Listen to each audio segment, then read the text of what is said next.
Revelation about Florida school officer blasts hole in Donald Trump plan to arm teachers. Blasting a hole in President Donald Trump's argument that arming a school like a bank would prevent kids with semi-automatic weapons from shooting up schools, Broward County Sheriff Scott Israel acknowledged the armed deputy at Parkland, Florida's Marjory Stoneman Douglas High School never entered the building where last week's slayings were occurring. Didn't do much for NRA Chief Wayne LaPierre's gag about it taking a good guy with a gun to stop a bad guy with a gun either. LaPierre dusted that one off for his address to fans at the annual CPAC Confab this morning in the Washington, D.C. area.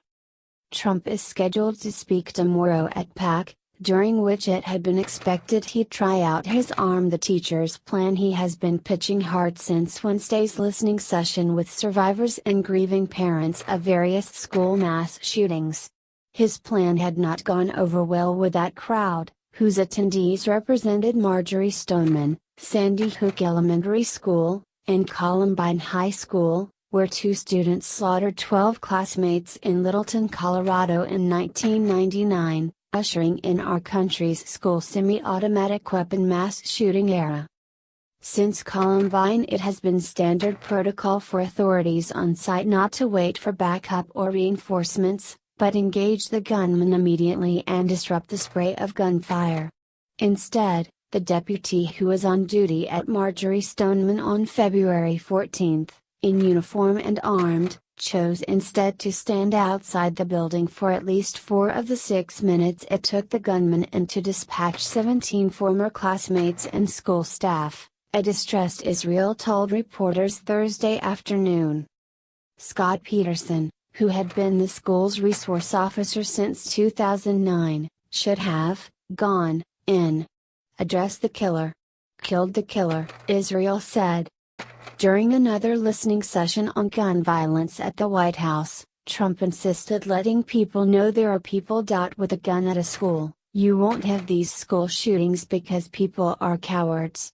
They're not going to walk into a school where they know there is someone with a gun, Trump insisted. POTUS has proposed giving concealable weapons to school teachers, coaches or staff members with past training in firearms. It's unclear how many armed teachers Trump is proposing, having mentioned 20% and 40%. No word yet from Trump weighing in on the afternoon's news.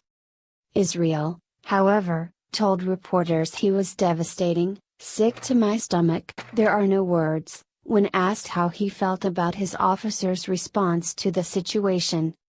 Israel said he would not release the video showing the deputy's behavior, adding, "But what I saw was a deputy arrive at the west side of Building 12, take up a position and he never went in." Israel said Peterson resigned/retired upon learning he was suspended without pay pending results of the investigation. It remains to be seen how parents of victims feel about his retirement. The sheriff has said that when students return to the school, there will be officers who are armed, with semi-automatic weapons. Israel also put 2 other officers on restrictive duty pending investigation of their handling of encounters with the gunman in the past and whether they should have intervened more aggressively, given what they learned about the teenager who went on to kill 17 students and staff at the school on Valentine's Day. Days earlier, parents of the shooting victims learned FBI had dropped the ball on more than one tip about the dangerous school shooting intent of the gunman. FBI has apologized and is investigating.